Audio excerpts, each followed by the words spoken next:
Mais les tribus qui ont introduit le mode de vie sédentaire en Europe centrale ont aussi apporté des innovations révolutionnaires. Ce sont des agriculteurs expérimentés.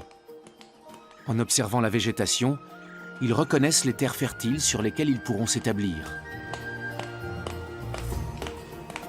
Les premiers fermiers arrachent aux épaisses forêts les sols qu'ils cultivent et sur lesquels ils bâtissent leurs maisons.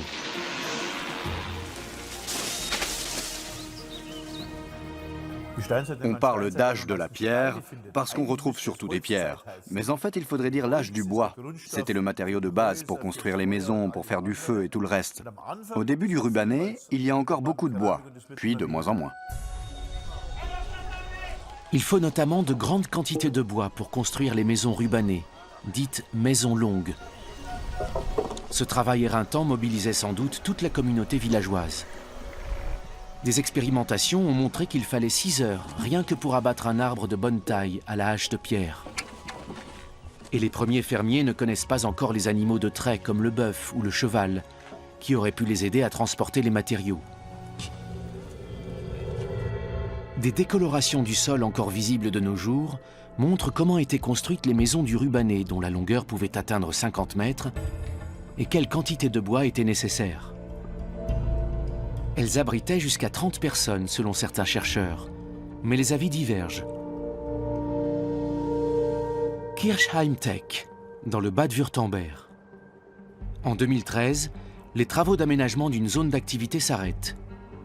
Visiblement, ces friches ont déjà été habitées. C'était il y a 7000 ans.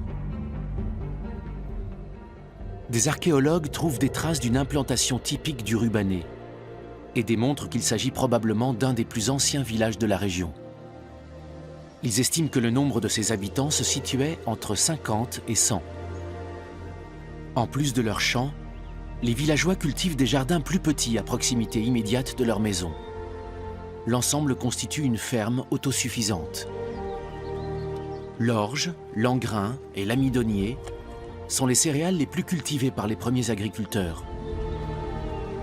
Pendant des millénaires, l'homme sélectionne et améliore ces espèces nourrissantes.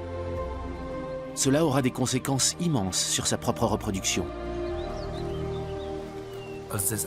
Ce qui est décisif dans le succès du néolithique, c'est sa grande fécondité. Il la doit à l'importante disponibilité des glucides.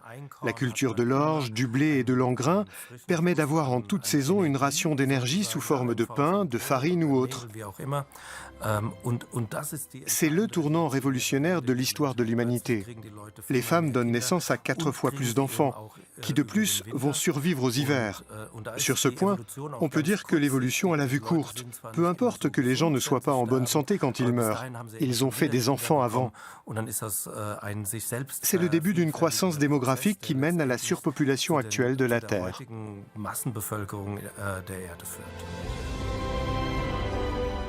Le mode de vie paysan s'avère très efficace. Au prix d'efforts considérables, les paysans assurent les conditions de leur survie et investissent dans l'avenir des générations suivantes. Celles-ci défendront leurs terres, par la force s'il le faut.